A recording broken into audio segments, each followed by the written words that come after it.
kembali lagi ke Hitam Putih yang hari ini kita membahas bahwa orang-orang dan ada anak-anak juga yang membuat Indonesia bangga sebenarnya. Nah, mungkin mau tanya nih, ini kan udah ada e-waste nih, nanti mau apa lagi setelah ini?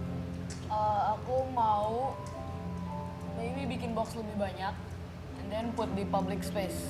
Put in the public space, seperti tadi saya bilang ya. Ah, Jadi ada di mana-mana orang-orang bisa buang-buang Iya. sampah elektronik ya. sama juga kan sekarang kita sementara ini receive-nya itu gadget yang kecil yang muat.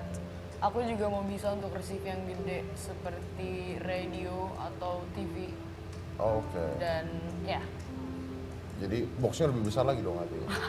nggak maybe shipping lah ke Shipping, jadi kalau mau dibuang, di-ship ke satu tempat itu, instead of you just throw it away Iya. everywhere. Oke. Tadi mau bikin apa?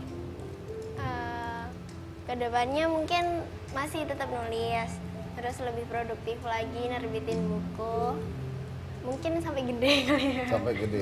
Jadi cita-citanya jadi seorang penulis. Menulis, desainer, sama pelukis juga Penulis, desainer, dan pelukis. Kamu bisa ngelukis juga? bisa. Oh ya? Udah ada karya-karyanya? Ya masih masuk koran-koran gitu. Masuk koran-koran juga? Luar biasa. Oke, kita doain ya supaya cita-citanya tercapai. Tapi dari kecil aja udah tercapai ya sebenarnya. Riko Sabto, dengan teknologi yang baru seperti ini, kita udah lihat nih memudahkan mereka para tunanetra. Yep. Apalagi yang bisa dilakukan? Ya dengan adanya ini kita nggak mau pakai ini sendiri, maksudnya kita nggak mau cuman kita doang yang bisa pakai ini, tapi sebenarnya banyak teman-teman kita tunanetra yang di daerah-daerah yang nggak tahu akan informasi ini dan nggak bisa mengaplikasikannya. Makanya kita akan buat kegiatan namanya pelatihan internet marketing untuk tunanetra. Kita undang teman-teman di daerah untuk datang ke Jakarta, kita bikin bootcamp, kita belajar bareng-bareng tentang internet, tentang teknologi, tentang sosial media dan lain-lain. Dan dengan ini kita berharap dengan adanya teknologi ini kita bisa merevolusi juga kehidupan tunanetra Indonesia gitu. Oke, nah kalau Riko sendiri Sabto pekerjaannya apa? Kalau untuk saya sendiri aktivitas di salah satu bank swasta di Jakarta, telemarketing. Telemarketing. Oke. Saya full time internet marketer. Anda full time internet marketing. Yep. Oh, nah pada saat itu belajarnya di mana? Saya belajar macam-macam dari Simbah, Mbah Google ya. Kemudian itu guru yang Sama paling kita ya, nyembah Google Iya ya. benar.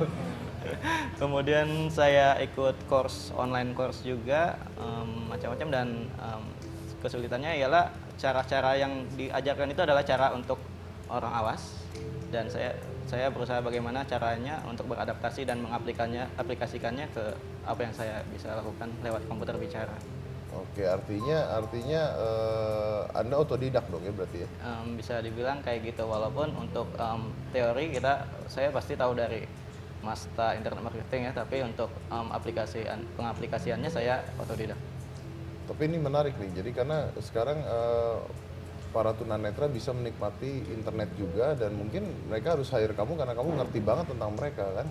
Itu yang mereka tidak punya kan sebenarnya kan? Ya makanya kita pengen ngadain kegiatan pelatihan itu agar teman-teman di di Jakarta itu mungkin udah enak ya aksesnya, tapi buat teman-teman yang jauh, yang di daerah-daerah itu nggak tahu informasinya, nggak punya alatnya. Makanya kita ngomongin pengen ngadain bootcamp, dan nggak hanya kita ngajak teman-teman juga, kita ngajak masyarakat luas juga untuk ikut serta membantu kegiatan ini agar apa yang kita cita-citakan itu bisa tercapai. Kita ajak juga korporasi, pemerintahan untuk dukung kegiatan kita.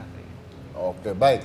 Terima kasih semuanya sudah hadir di Hitam Putih, dan mungkin ini contoh-contoh luar biasa, contoh-contoh baik yang mungkin tadi bilang pemerintah kita lihat gitu ya, yang mungkin harus dilihat oleh pemerintah kita, apa yang bisa dikembangkan ya, dari sampah elektronik, dari anak kecil yang sudah bisa menciptakan sebuah novel dan buku, dan dari mereka para tunanetra yang sekarang ternyata dengan kemajuan zaman bisa setara atau mungkin lebih dari manusia-manusia lainnya. Nah inilah yang mungkin harus diperhatikan. Jadi kita harus melihat dari mereka-mereka yang sebenarnya benar-benar bisa berkarya untuk Indonesia. Dan menarik sekali karena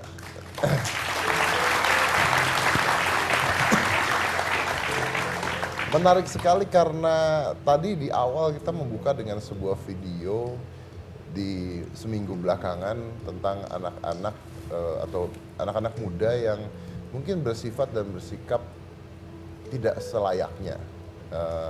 Kita tidak mau membahas apa hukuman dan sebagainya karena mereka pasti menyesal melakukan hal tersebut ya.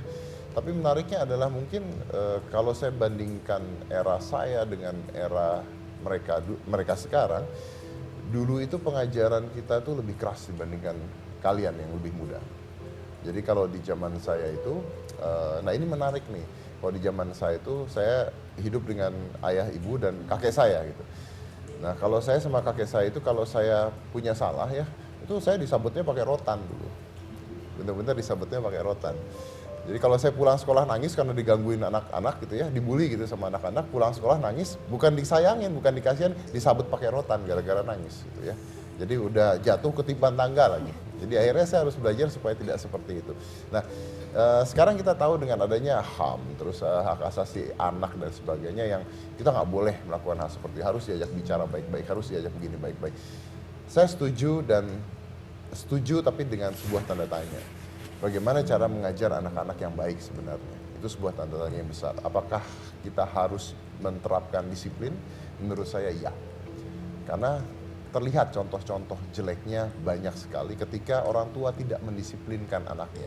Mungkin tidak perlu dengan kekerasan, tapi pendisiplinan tetap harus ada.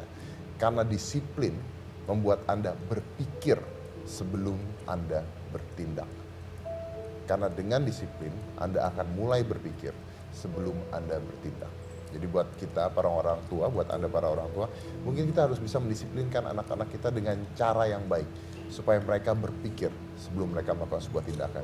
Agar mereka tidak merusak nama kita, mereka tidak merusak bangsa kita, dan mereka bisa memberikan sesuatu yang benar-benar baik untuk bangsa kita. Seperti mereka yang ada di hitam putih pada malam hari ini. So remember, discipline enables you to think before you act. Saya dari Komisi Cika Jessica, inilah Hitam Putih.